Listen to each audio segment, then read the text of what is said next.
and welcome to Ghost News Network. Today is November 30th, 2014. And first, I guess we'll start off with a happy Thanksgiving to everyone. Hope everybody had a great Thanksgiving and really enjoyed their time.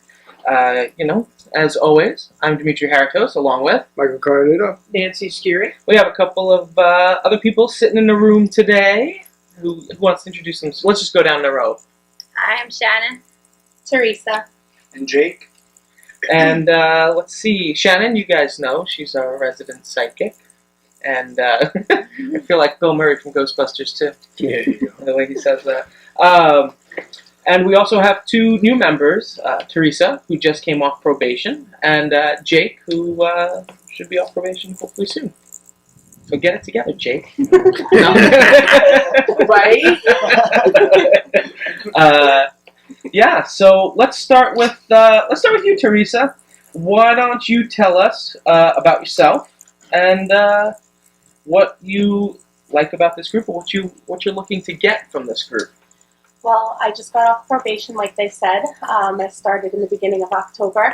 I'm a sensitive, so right now I'm just focusing on, getting my abilities in order and figuring out how to control them, which is what I'm already getting from this group. Also, just learning more about the paranormal, and I think it's really fun.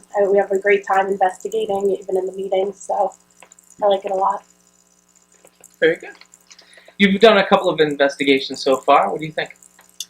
Scary when it's happening, but fun to think about after. It's always, like I said, intense when it's happening, but after it, it's like, oh my god, I can't believe I just went through that, and it was a lot of fun. And I'm always pretty tired after. Yeah, it's going to be draining, too. Yeah, it is. But it's fun. It's all in fun. I love doing it. Very cool. Jake, tell us about yourself. Let everyone know who you are in the world. I am Jake, and From State Farm. from State Farm. Is he wearing khaki? Not today. And I've been with the group for 5 weeks now, I'd say.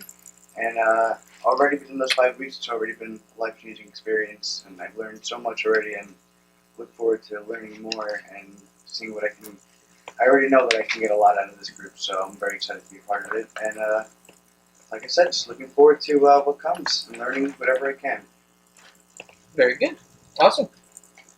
Shannon, tell them about yourself. I've been in the group for 3 years. I just became the head of the psychic department.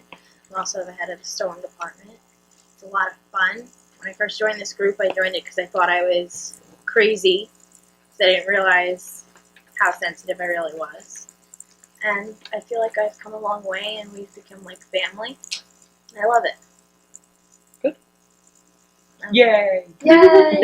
And we love you. We love you.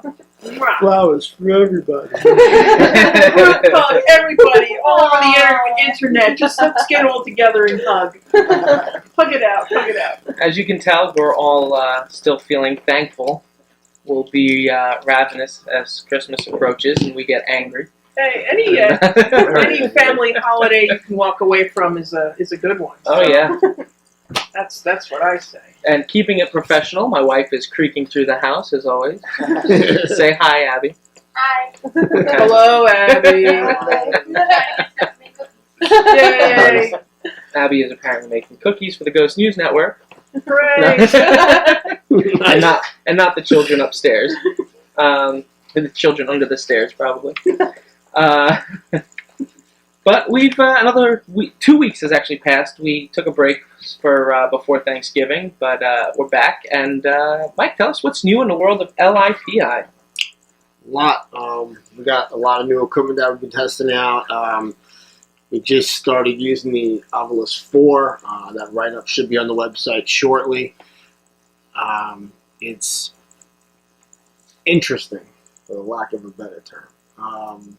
We are out there to find out what this meter actually can do. I've been on a lot of websites and I've read, the theories, and all it says is it takes in environmental factors and causes, basically this box to start talking to you. That's how the spirit is able to communicate with you. The question is, what define environmental factors. That's my biggest question, and so far no one has given me an honest answer yet.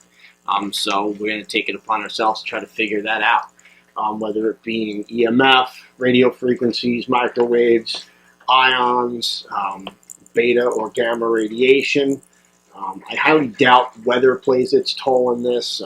Static electricity, I think, has something to do with it. So once we get all this info and we figure out what is actually causing the device to go off, we will let everyone know, because I think that's going to play a huge role into it. I know we messed with it a couple times before, and like we were saying last time was when we send text messages back and forth on the one of the modes, it would start to almost try to say those words. So you know, it's interesting in how it works. So we'll see how it goes. But yeah, we have the full spectrum camera that's been working amazing. The PSP7 Spirit Box, which is pretty well, and I think sometime in January, I think we're going to roll out the Echo Box. So got a lot going on. A lot of cases coming up. Putting together our trip schedule for next year, so should be pretty interesting. Something to really look forward to. And then we have a couple of house investigations coming up. We've been quiet almost the whole year. House investigations now starting to pick up again, so we'll see what happens. We've got some new wires and a new monitor for our DVR system that makes all the difference. Setup time is cut in half pretty much. So yeah, I mean, it's been a crazy run this past year, I'd have to say. We've been extremely busy, and I don't think the load is going to lighten up going into 2015, so bring it on is all I can say. It's an exciting time, you know, when you have a piece of technology and nobody really, I mean, people get results, but they really don't know where they're coming from. Right. To sit down and and scientifically test it, Mhm. like we'll try this, we'll try that. Right. You know, we'll do an ionizing, you know, something that Sure. produces an ions, and you know, see what happens, Right. and just really kind of be cutting edge. It's Yeah. an exciting time to be a paranormal investigator. It definitely is. You know, I hope not a lot of groups out there that are purchasing any of the Oculus, not just the Oculus 4, but all of them. I hope they're not just jumping to conclusions and calling something paranormal just because of one meter, one device. That's my only concern. You know, you have to really, you gotta really understand what's coming through. You know, it's different if I ask what's my last name and it tells me my last name through the device, because it runs on a program dictionary. My last name shouldn't be in this device at all. You know, so if that comes out, I'm going to give it one hell of a look. But I would say I have a better chance of winning lotto for that to happen. So yeah, that's where I'm at with that. I guess all you need is one chance, though. One out of however many million. But that's a pretty big million. But we'll see how it goes. I'm skeptical, but you have to be skeptical going into using any types of equipment in the field. You can't just jump to conclusions. Matrixing plays a huge role in this, the EchoVox and the PSP7 Spirit Box. So you really have to understand all these terms and how to use it and all that. And we'll be training our investigators, but they'll be seasoned before they even start using any of this stuff, because it's way up there on the list. I think it's more advanced level equipment by far. You really have to know how to handle the equipment and the use and all that kind of stuff. We decided that we're not going to be using these devices in house investigations. That's due to homeowners and stuff, and you know, the homeowner doesn't know what you're doing, and if it starts hearing words coming out, they're going to automatically jump to the conclusion, whatever it may be, and you know, it just opens up a whole other can of worms. So we decided not to use these during house investigations. That's one of my biggest fears with like things like the Oculus 4s. People are just picking up the devices and they're just winging it. They're just going in Right.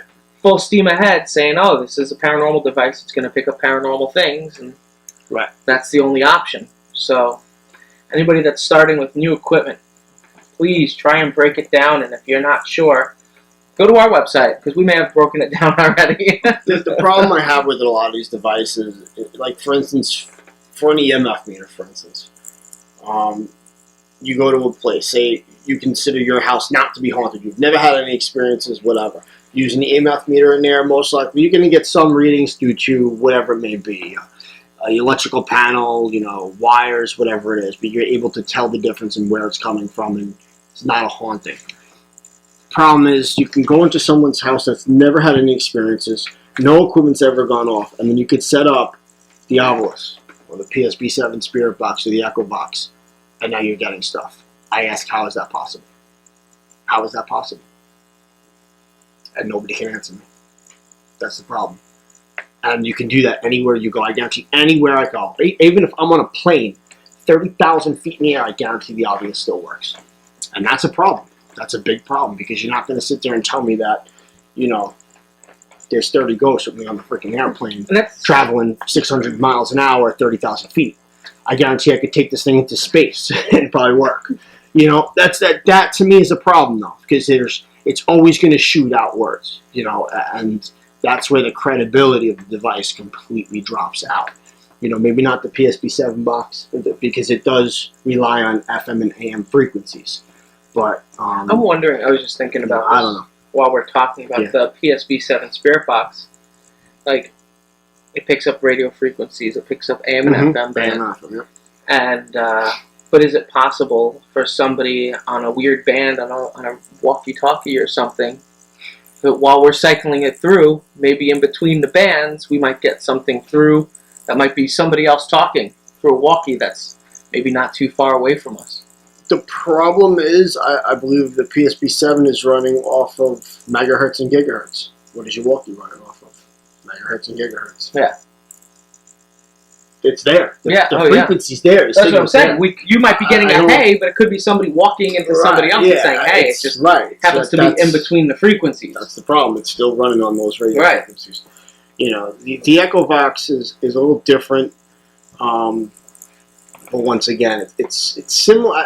It's similar to the Ovilus. I personally like the Echo Box better. The Ovilus is just it just spits out random words, and so far I've used it 3 times. I have not gotten to just say one word. It'll shoot out, like I've gotten 2 words, one right after another, and then there's other times where it just shoots out 5 or 6 words in one shot. You know, if I'm asking a question and it's a one answer question, this thing shoots out 6 words at me and doesn't have anything to do with it. I don't know. It's something I definitely want to look into. There's also, we talked about this last time, where certain words have certain emotion behind it. Right. Now I want to see if that word pops out again, if it has that same emotion. So this is something we're gonna be logging all this data. But in a database of 5,000, how often is that word going to come up? Right. So it's something that, you know, we decided that we're gonna, when we do the dictionary mode, which is where it speaks out words, we're gonna list every word that's spoken in each session, and then if there's any type of emotion behind it. And then we're going to plug all this data in. We're going to try to put it out there for everyone to see. And hopefully there's other groups out there testing it similar way that we are, so then data is able to be compared. But, yeah, the key thing is finding a pattern that we have as a baseline to say, okay, we know this is normal for this meter. Now where's the paranormal in that? Right. And it's going to take a long time with a 5,000 word database to find what that baseline is going to be. This is not going to take, you know. And this is just on one setting. That's one setting. There's 9 other settings on this damn thing. Some of those settings I'm not even going to use. Like, some of them are pretty straightforward. You have the motion setting. I mean, that's pretty straightforward. You put the meter down, it's going to detect any type of motion. That's straight front. That's very simple. There's no testing on that one. The true or false setting, that's something easy. Get 100 questions. We have 17 members in this organization. Each member picks 100 questions. If they cannot hit over 90% on each person, it does not work. Period. That's bottom basic science. It does not work with that setting. Right. Bottom line. So, and that's an easy way to test that. The problem with it is that I've noticed with using that setting, sometimes you haven't even asked the question yet, and it already jumped true or false. Yeah. So to me, that's, I don't know, I can't see any credibility behind it. I think it's on the basis that if we're asking something the question, it's answering us true or false. It's like Chris Fleming theory. But I haven't even asked a question. It's already telling me an answer. How do you even know what I'm asking? You know, you're reading my mind. I just don't buy that. Yeah. You have some kind of draw mode where it draws something, but I haven't. That's way advanced. That I'm even. You know what? Tell me what the meter does first. I don't even want to start drawing pictures. I don't care about that. That to me doesn't prove anything.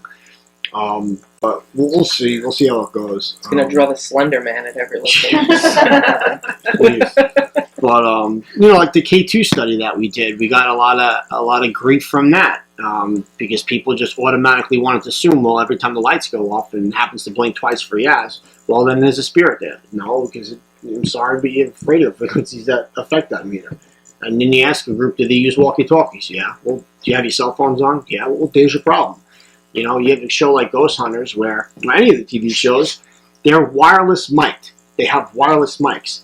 And I'm not just sitting here bullshitting people. I've sat here and I've done this. We've had a film crew. We've had wireless mics, and depending on where the cameraman was, the meter would go off. It's just simple science. It's nothing to sit there and be like, oh, it's paranormal. We've used this meter over, 200-300 times already in investigations that are logged, and we've never gotten a full-blown conversation twice for yes, once for no. We've gotten hits off of it that lasted for maybe 20-30 seconds, and that's it. Enough to call this 100% conclusive? No, absolutely not. It's an EMF meter and it's a radio frequency meter. That's it. Have we gotten paranormal hits off of it? Yes, we have. Enough to say where every time I take it out in the field, I can ask twice for yes and once for no, it's going to happen? Absolutely not. No way. I have a better chance of winning Lotto 10 times in a row than it happening. And that's the odds. And people can either believe it or not. Unfortunately, It's not that's like the way it is. Yeah, we don't get a lot of hits on that. No, we don't. We don't get a lot of hits. We don't. I think the majority of our audience comes from audio. And unfortunately, a lot of these other new devices are coming out, and everyone's forgetting about those other ones. The EMF meter, the digital EMF meter. Huge in 2003, 2004, 2005. And Still one of my favorite. I don't even know if people even use it anymore. But how do you not use something like that?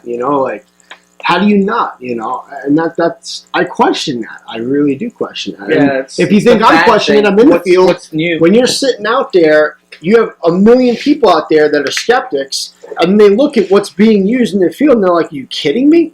Like somebody looking into this field, yeah, they think it's a joke. Because when you look at a lot of people's websites and what they use, it's PSP7 Spirit Box, Diabolus, these 360-degree digital recorders that are absolutely unnecessary, and that's it. And you can't base investigations off of that. You really can't. You gotta the 360-degree digital audio. If anything, it makes it worse. If the device is using your audio to imprint its voice, then the device is using your audio to imprint its voice. It doesn't matter if it's a single access or if it's 360. No. It's using the energy of that device to imprint its voice. Right. My advice to anybody, if you're going to spend the money, go get a triple axis tracking meter. Or an EMF meter. Nobody has them because that would make sense to use. Come on now, you know what I'm saying? I mean, or a natural tri-field meter. Know what your planet's doing while you're investigating too. That's another one. How many people use a natural tri-field meter? Us. It's a problem because that's a meter that you can't fake. And it just seems that when you look at a lot of equipment out there, it's how easily is it faked? Our energy loss meter. If I could pick one device to ever use ever again, that's the meter I would pick. Because it cannot be faked. Period. It cannot be faked. Bottom line, that's the device I'd choose. And people would be like, well, that sucks. Well, you know what? Then be true to the field. You have the other day I checked online, and I had no clue. On Long Island, how many Long Island paranormal groups do you think that there are out there? Just Long Island, not including Manhattan, not including Queens, Bronx, just Long Island alone. Island? Yeah. Somewhere maybe I would say probably lowballing 8 to 10. Anybody else want to take a stab at that number? Closer to 20? You guys are the only ones I've heard of, so I don't There's know. over 20. Over 20 on Long Island. Just Long Island alone. Some of them claim to be around since 2003. Really? Okay. You got me, because I love to talk to you people that have been around since 2003. It makes no sense, and I'm sure you look out there and you go further, I'm sure every state is like that, and it just sucks. It sucks that I've seen the field, and somebody asked me this, Iris, she's doing a report in college, and she asked me this question the other day. She said, do you feel that the equipment in the paranormal field has like increased, meaning easier to get evidence, or decreased? And I said it decreased. And she's like, really? Why? I'm like, because the new technology, to believe it or not, it sucks. It absolutely sucks. Because it's easier manipulated. You can manipulate it so many different ways. It's not just one way. It's 3 or 4 different ways. All the new stuff that's coming out is all easily, everything has lights on it. Look, everything that has lights on it. It speaks to you. And it's all flashy stuff. And it's just absolutely unnecessary, you know, like, and that's what I said, you know, years ago, back in 2003, 2004, when we first started, we used an audio cassette recorder. We had a digital recorder, 35 millimeter camera. You know, these 2 devices now are pretty much obsolete, which were probably 2 of the best devices you can use in the paranormal field: is audio cassette recorder and 35 millimeter camera. You know, and they're only obsolete because of time. Otherwise, we'd still be using them. Absolutely. Right. You know, and we used a compass, basic compass. Try to fake that. Good luck. You know, civil defense Geiger counter detects gamma radiation. You ain't faking it. It's not going to be faked. You know, all that stuff that we started out years ago, and nothing. I mean, very rarely. There was a lot of. I think a lot of people years ago it was digital readouts or analog readouts. Not much stuff had lights on it back then, and now took it. 2006, 2007, bam, everything's got lights on it. Look at the Mel meter when it first came out. It was a digital reading with an ambient thermometer. Now, all of them have lights on it. They have K2 meters K2 in them. built they into have, it. It's like it's like the one-stop shop for paranormal investigators. Right. You know, it's just it's becoming a little. You try to keep up with it, and it's got enough stuff on it. It's setting itself off. Yeah, I mean, you know what the problem is too. Any group starting out right now, I couldn't even imagine. You go to look at all the equipment that's available, and it's like, and it's not cheap. You know, when we first started, compass, $10, audio cassette recorder. Hello, sorry about that. We were experiencing some technical difficulties, and by technical, I mean Mike's rage was so heated that it shorted out the entire computer. That's my story, and I'm sticking to it. So sorry you guys missed the end of that rant. I think he said something insightful. I don't remember. It's not recorded. Piss off. How about that?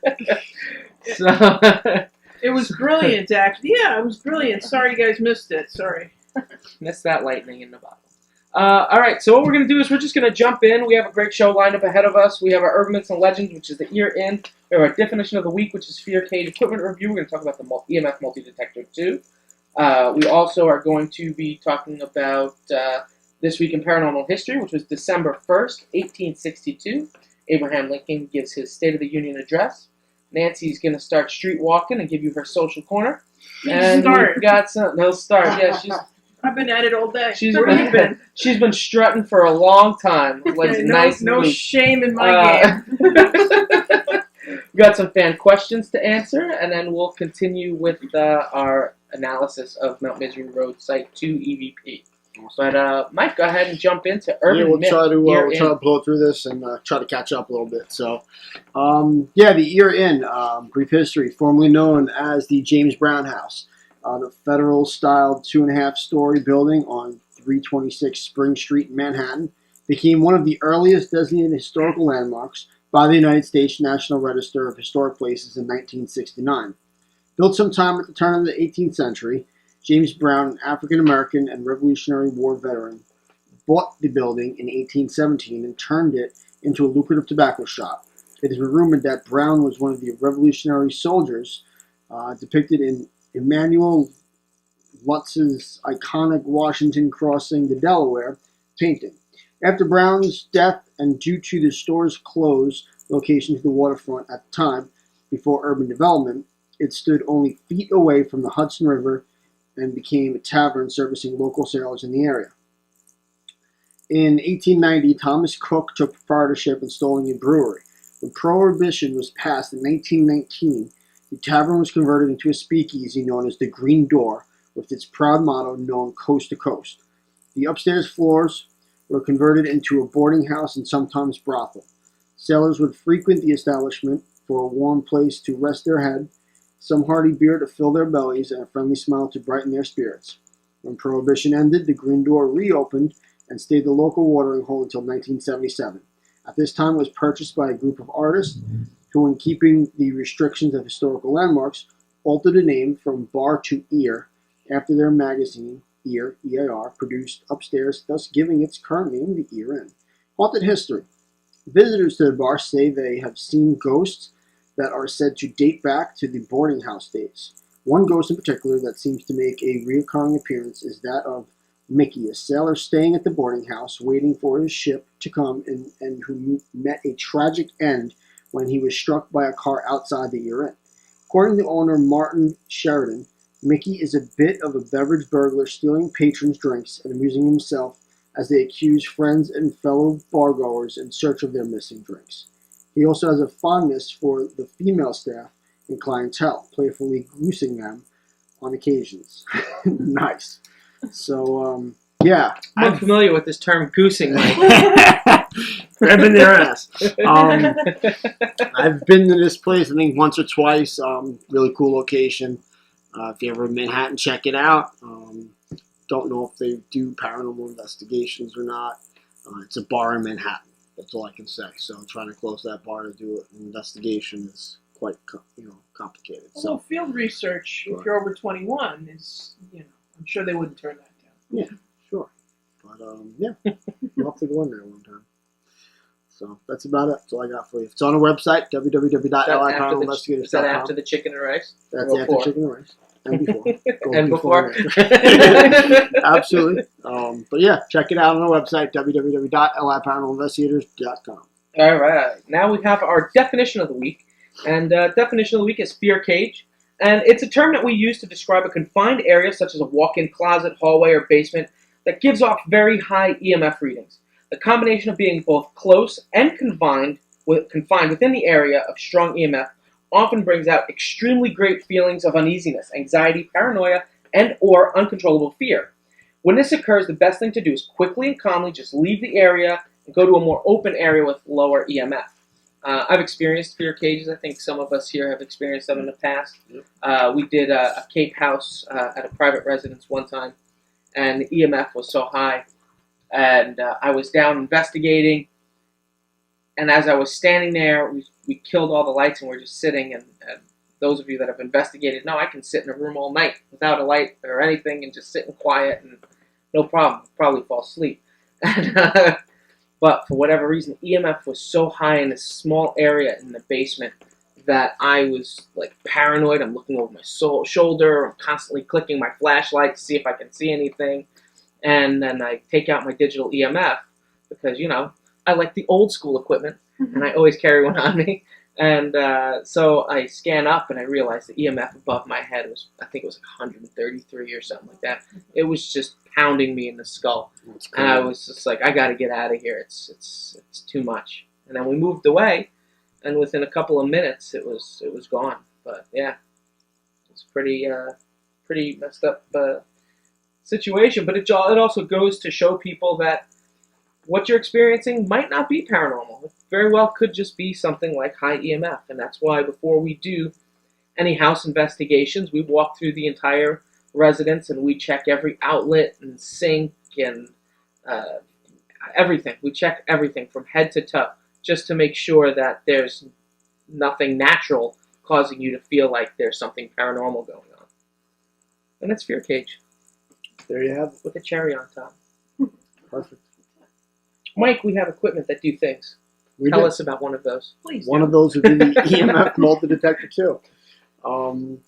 This is one of our original pieces of equipment.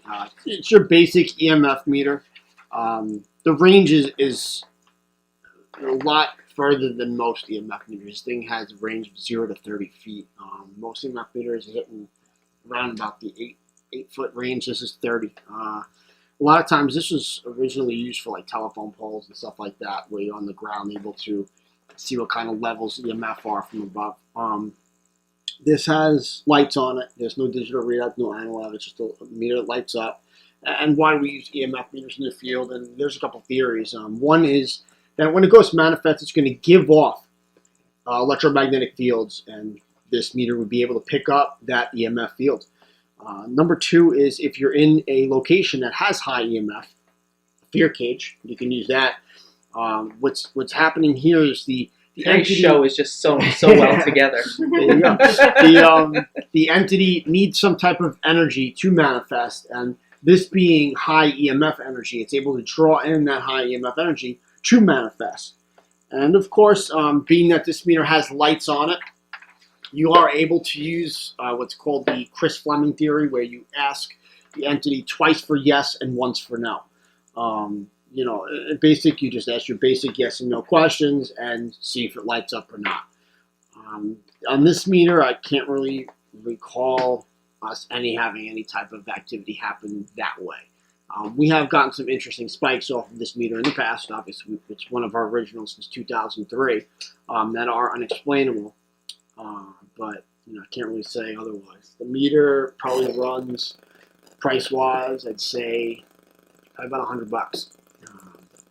It's not a bad meter to use in the field. It's pretty good. Once again, though, it does have a pretty long range, 0 to 30 feet. So, you know, be careful when using this meter. You know, we do urban legend investigations, so we're outdoors, you know, more than half of the year. So using this meter outdoors works well for us. If you're in a house, it may not work well for you because you could be on one side of the room and there could be wires on the other side of the room and it could pick it up, as opposed to like a digital EMF meter or like the EMF cell sensor, something like that. So just, you know, see if it fits into your investigation style, where you're investigating and stuff like that. So, but otherwise, that's about it.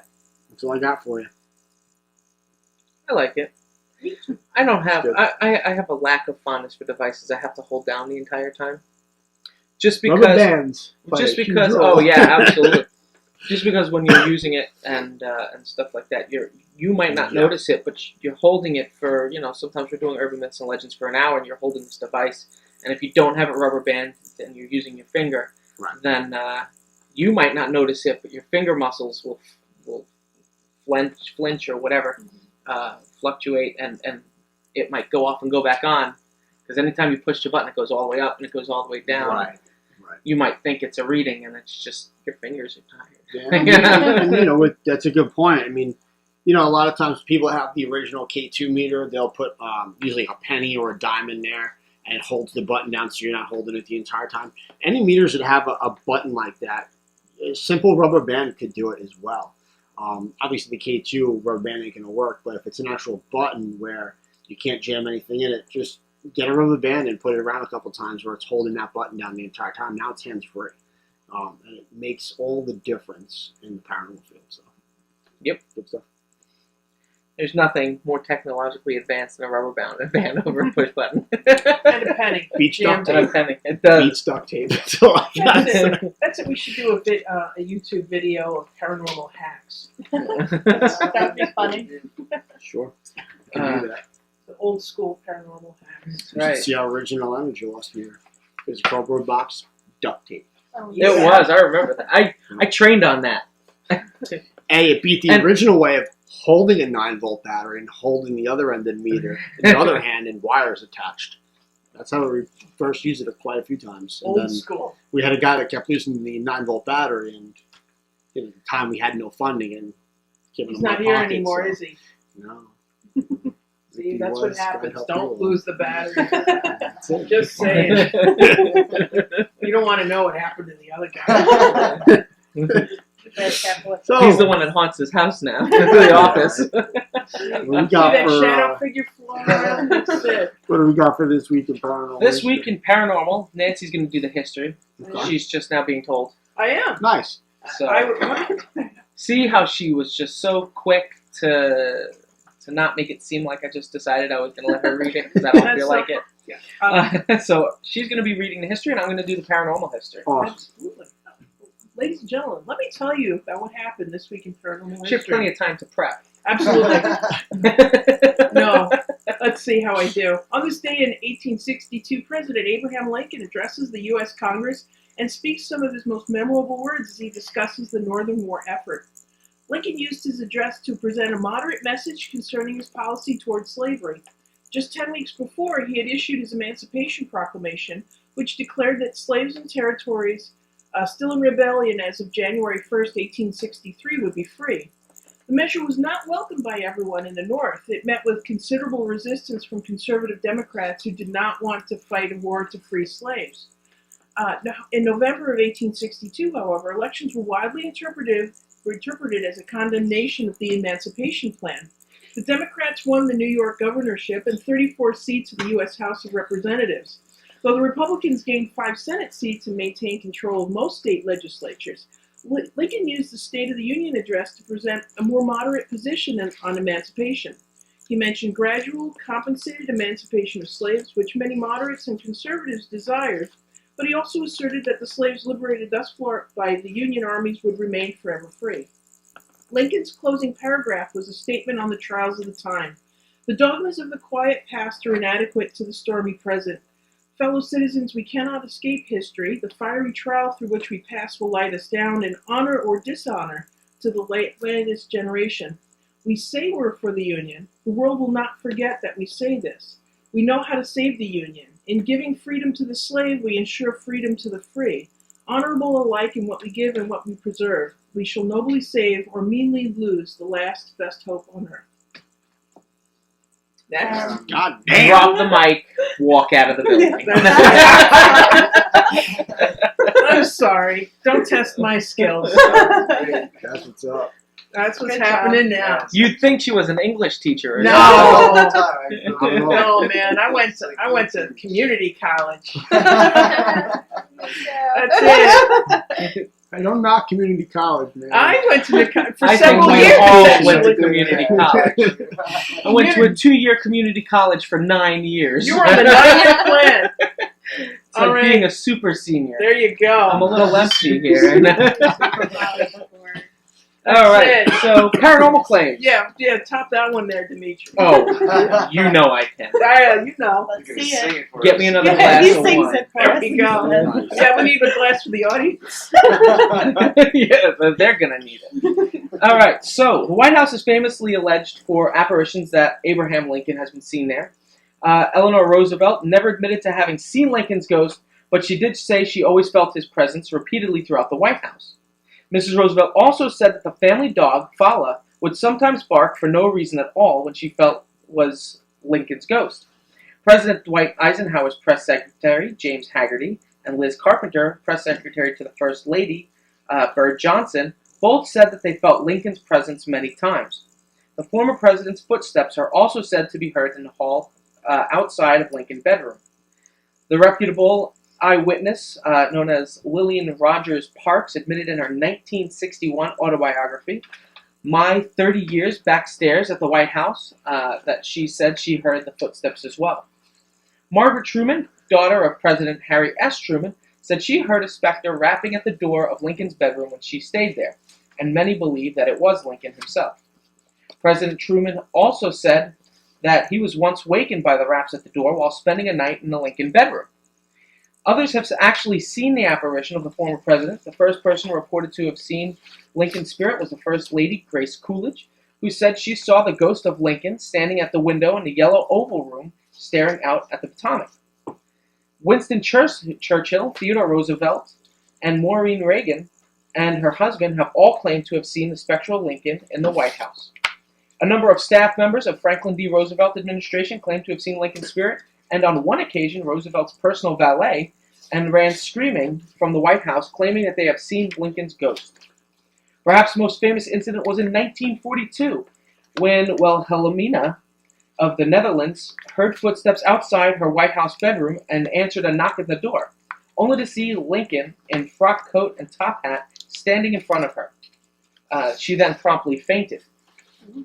One of the most recent sightings came in the early 1980s when Tony Savory, a White House operations foreman, came into the White House and saw Lincoln sitting in a chair at the top of some stairs. Also, several unnamed witnesses have claimed to have seen the shade of Abraham Lincoln actually lying down on the bed in the Lincoln bedroom. He used to use this as a meeting room at the time of his administration. While others have seen Lincoln sit on the edge of the bed and put on his boots, the most famous eyewitness to the latter was Mary Eben, Eleanor Roosevelt's secretary, who saw Lincoln pulling on his boots, after which she ran screaming out of the room. Abraham Lincoln is not the only ghost to have witnessed claims at the White House. Willie Lincoln, Abraham Lincoln's 11-year-old son who died in the White House of typhoid in February 20th of 1862. His ghost was first seen by White House staff members of the Grant administration in the 1870s, but has also appeared as recent as the 1960s. President Lyndon B. Johnson's Coolidge daughter, Lyndon Bird Johnson, Rob, also saw the ghost and claims to have spoken with him.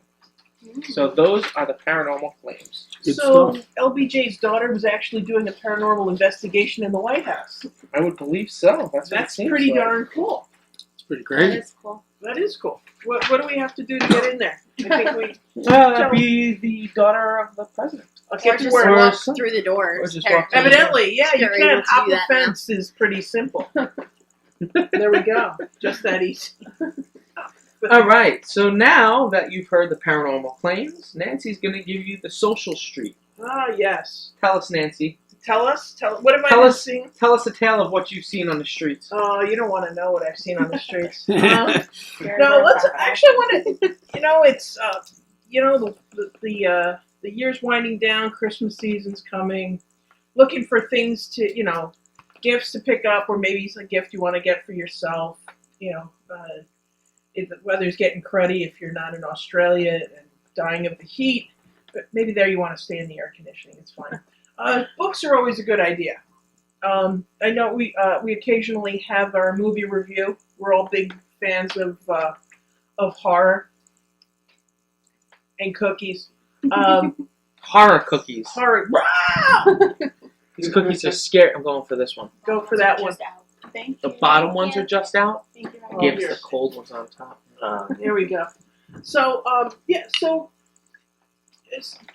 was raised on, other kids had Saturday cartoons and Thundercats and stuff like that. I had Hammer Films and Dark Shadows. Thanks, Mom. A little bit different upbringing. We'd have a completely different conversation. A lot of us, we grew up or at least watched films featuring folks like, Peter Cushing, Alfred Hitchcock, of course. You hear people throwing around, the idea of like, this one's a master of horror, that one's a master of suspense. These folks are actually masters of their craft. As I said, there's a series of novellas that have come out. One of which came out about 18 months ago. Longtime listeners maybe remember me talking about Wit Sable by a gentleman by the name of Stephen Volk, who's kind of a big deal in Britain. He's won the equivalent of the Academy Award for his work, as well as getting yelled at by the BBC because he put on a Halloween hoax that got people calling up thinking they were really getting overrun by ghosts.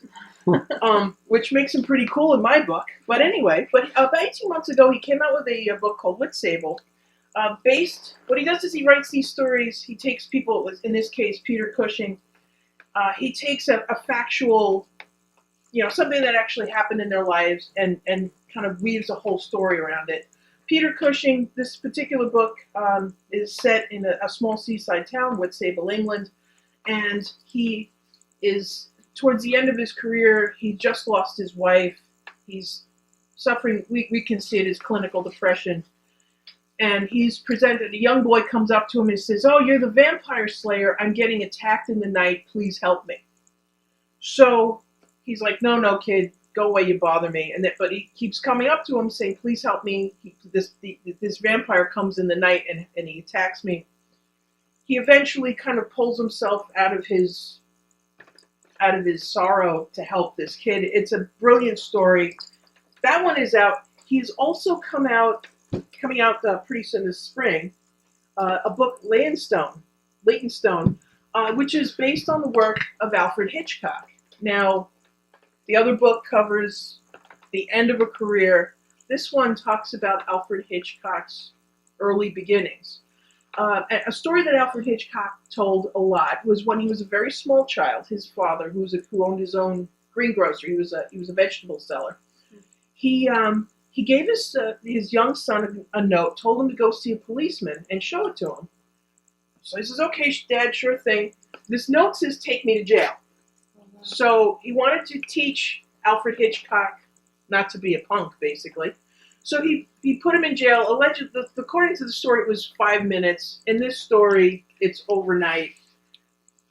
This traumatic experience leads into a lot of unintended events, but it gives you insight into how Alfred Hitchcock became the master of suspense and horror that we know today. A very different kind of book. I had to reread it a couple times because I kind of came in with one set of expectations, and in comes something completely different. There is going to be it's a trilogy. There is going to be another story coming out in like the end of 2015, 2016. I'm really looking forward to it. If you love classic horror movies, if you are a fan of Hitchcock, Psycho, The Birds, there's a whole list. I don't think have you ever seen a bad Alfred Hitchcock movie ever? They No. can't. They I've don't seen a bad understand you. Stephen King movie, but I haven't seen a bad Alfred Hitchcock movie. Yeah, no, they're all nodding no, just so you know, because this is radio. Yeah. But That's because our mouths are full of cookies. that's true. But no, word on the street, please go down. I will have the links on my Facebook and my Google Plus pages and in Obscuri. Check these out. If you have a horror movie fan, as I said, they're novellas, they're quick reads, they're very compelling stories. Not a traditional horror story-ish kind of thing, but if you get, like I said, if you have that fan of horror and suspense movies in your life and you really want to give them something different and something they're really going to enjoy, please, please, please pick them up. And if you want something that's horror, I've written a few zombie stories, and I've written a few stories based on paranormal locations like Preston Castle. One of my anthology my work is in is going to be 99 cents on Amazon. Nice. And I also have 13, my collection of horror stories with the art of a friend of Lippy, Byron Rempel, as well as I'm going to have a very zombie Christmas story, a touching Nice. a touching story. That'll all be available. Please come. All of I'll write up my book review. You'll see all the links for all the Amazon stuff. Come on down. Christmas is coming. You know you want to. I refuse to read a book you haven't killed me in, Nancy. No. If I like you, let me tell you a little something about the life of a horror writer. If I like you, you die. You die. You should. That's what I want. If I don't like you, you end up living. Suffer through it all. Exactly. Slow and painful. But no, seriously, I was delighting your children with pictures of me as zombie number 244. So yeah, no, there's lots of good stuff. Christmas is coming. You're gonna have all those gift cards. Just go ahead and do it. You know you want to. But anyway, that's where we're on the street. Very good. Good stuff. Now we have some fan questions we're going to answer. I'm gonna have a cookie now. So And you have a cookie. I'm gonna have a cookie. And the first question is, what piece of equipment has given you the most evidence? Good question. Especially, that we use so many different types of equipment. The most evidence, hands down, digital audio equipment. Not only evidence, but hard evidence, which is what we're looking for here. I think that I would not want to speak with, for all paranormal groups, but I would say that's probably the majority of your evidence comes through with digital audio. Fabulous. We have, Don't get him started. we have, I know all the buttons. we have gotten hits on other equipment, but hard evidence wise, yeah, definitely I'd say digital audio without a doubt, which is good. It's not just an experience we have; it's an experience you're able to share with the world when you have something like that. So, but good Just so question. they can send you hate mail and say it's not real. Yeah, whatever. You know? At least mine's digital and it's not Diablos. I agree, though. Definitely audio. It's nice to have something hard that you can. It's nice to have something hard you can show other people. You know? Absolutely. Yeah. Don't get you arrested. Depends on how people think of it. I tell you. I think of it as art. All right. You're doing it wrong. I tell you, my little audio evidence story. in the basement at We're Fort talking William. about EVPs, right? We're all Yes. we're all on EVP. I would hope so. we're talking about digital audio and EVPs, right? No, hiding Get your the mind out of hiding the that. recorder. You know, Or are we talking when about? you're getting are we that the talking UPS, about? the special UPS package. We're Does not talking, count. are we talking about the EVP minus the E and the V? All right. No, sir. My favorite one of my favorite EVP stories, Fort William Henry. Oh yeah. I'm chatting with one of the Ford employees. Everyone's we had investigation. Everyone was broken into groups. The people in my group was a husband and wife. Their daughters, 20. Everyone was in their 20s. One was a boy, and one of the daughter's boyfriends. No kids, no little. Yeah, you had the older group. Yeah. That's right.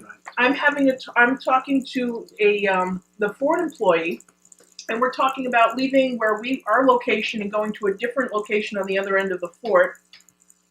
And we're chatting, and all of a sudden in the EVP, we didn't hear, because none of us reacted to it. You have a kid's voice saying, "I'm sorry, I'm sorry, I'm I sorry." remember that. Yeah. Nobody reacts to it, and right after you hear that "I'm sorry, I'm sorry," the employee says, "Gee, it just got really cold in here." Nobody reacts to anything. There's no echoes. You can hear, and actually it was all on camera as well. So but it's very hard, and it was a different tone. It was a different, it was just it was just different from what everyone else was saying. There were no children. Nobody was anywhere physically near the recorder whispering, because you'd have to go in and whisper. Right. So I'm a big fan. Do I know, I can guess what it is. Do I know? But I know what it's not. Right. And it's like I said, and it's something you can say, well, here, listen, this is what's going on. You can hear it's different. You don't need special equipment. You don't need to be an expert. You can hear it. No, that's true. Next question. Next question. Sometimes I have memories of another life. I get drunk on cookies, not on wine. Well, the wine, maybe. Don't dip the cookies in the wine. Sometimes I have memories of another life. Do you believe in reincarnation? It's a good question. It's an opinionized question. So, I mean, I'm going to speak for myself. It's weird too, because I'm Catholic. So, the simple answer is no. I do not believe in reincarnation. I do, but I don't. Do I think that I will be reincarnated, or I am coming from someone that is reincarnated? No, I do not. Do I believe that reincarnation does exist? Yes, I do. I think that it's an opinionized question. I'm not going to sit here and say yes or no. I think it's whatever your belief system is. Like I said, I don't personally believe that I am reincarnated or I come from someone that's reincarnated, but there are religions out there that do believe it, and I believe it for that religion. If that makes any sense whatsoever. So I always liked the movie What Dreams May Come at the very end, where it's like, no, you don't have to be reincarnated, but if you can and you want to go through life again, you have that option. right. And I always thought that was an interesting way to look at it. Sure. And people that believe in that would do that. Mhm. Those that don't would stay where they are. Right. But I also like to believe that the soul is unique from a religious standpoint, and that there can't be any more than one of you, whether it's inhabiting another body or not, because that's just how I believe. I just believe once we pass, we don't get reincarnated. Do I think, like Mike said, that people that believe in that do? Yeah, I think that they do. But for me, when my time is over, I don't want to do this again. I also, there's many religions out there, and who's to say one's right and one's wrong? That's why I also believe that there's different gods. I personally, I don't think there's just one God for absolutely everything, and you have 1,000 different religions coming from that. It doesn't make any sense. I think that what you believe is what you believe, and I think that there's truth behind every religion out there. That's my personal belief. So Sometimes I think we all have the same thought, but we all have smaller pieces of a bigger puzzle. right. You know? Yeah. maybe if we come in one day, we can all put those pieces together and get the Absolutely. story straight. And then in quantum physics, they have the idea of multiple alternate, universes working at the same time. So you have that in the mix. Yep. What's our next question? Last but not least, and I think this is a question everybody can answer, if you could only investigate one location for the rest of your life, where would it be? Damn, this always changes. I don't know. That's a tough question. Like I always say, go for it. I'll be the last one this time. Be the last one. If I could investigate one location for the rest of my life, where would it be? It would have to be a very big location. I'd like to say Mount Misery because I've had most of my evidence there. It's a big location. And it's a big location. We separated it into 3 parts, so that's always a good one. Then you have towns like Gettysburg. Yeah, Gettysburg. It's an entire town of haunted locations. Anything. Gettysburg. Shannon says she's on her way out, but she says Gettysburg. Okay. But, it'd have to be something like that. I mean, is this like stranded on a desert island? Because then I'll pick Gettysburg, where there's food, place to sleep. I think just overall. I would have to go. I'd have to go something like that. I'd have to probably go with Gettysburg or Mount Misery. It'd have to be something really big.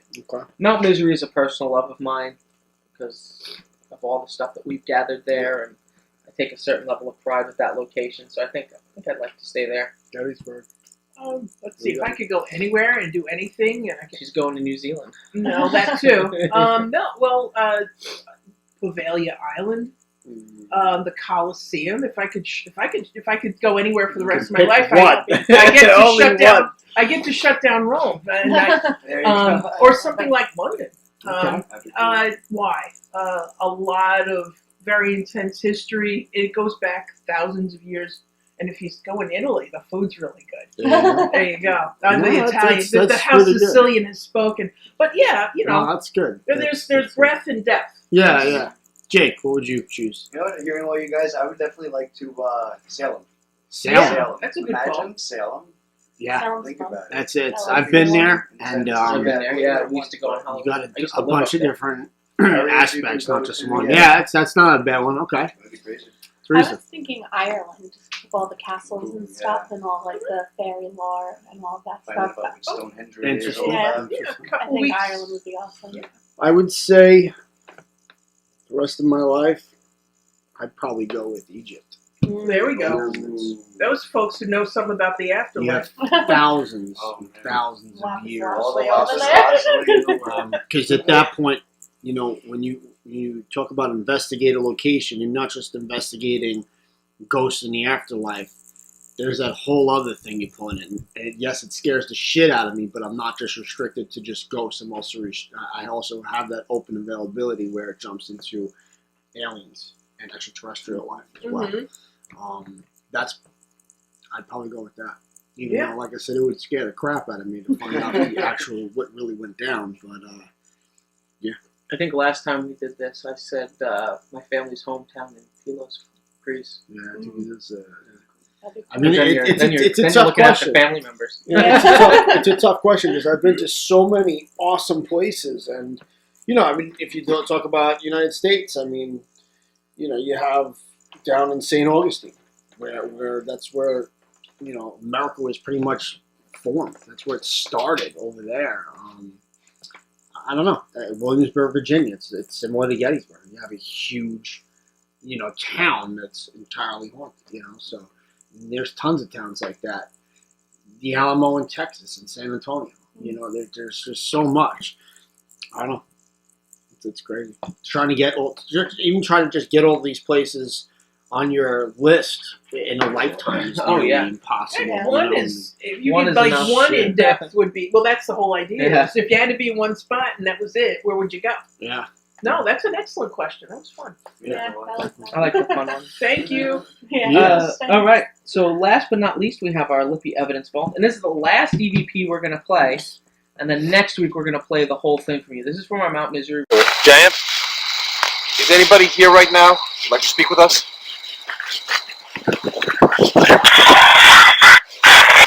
Move it around. Stop where you are. Move it around. Mike's laughing over here with the audio. I'll tell him. Yeah. Tell him all about it, Mike. You know, the craziest thing is that when I first heard this, when it first came through, obviously we were all freaked out. And after analyzing it multiple times when we first got this, there's two things in here. Off the bat, it says remember, and then there's a pause, and it says woman. At first, we heard the woman part. I didn't pick up on remembering it. It probably took about a year of analyzing this, where that's when I picked that up. What that means, I have no idea. And you'll hear us talking in the beginning, and like I said, it says remember, and there's a pause, and then it says woman, and we'll play that again for you right It's now. the lady in white who also happens to be married. We just have an unmarked rape in there somewhere. And the one that burnt down the And the one that burned down the site. Yeah. We'll play it With a again. basket load of skulls. And there you Wow. go. Giant, is anybody here right now who'd like to speak with us?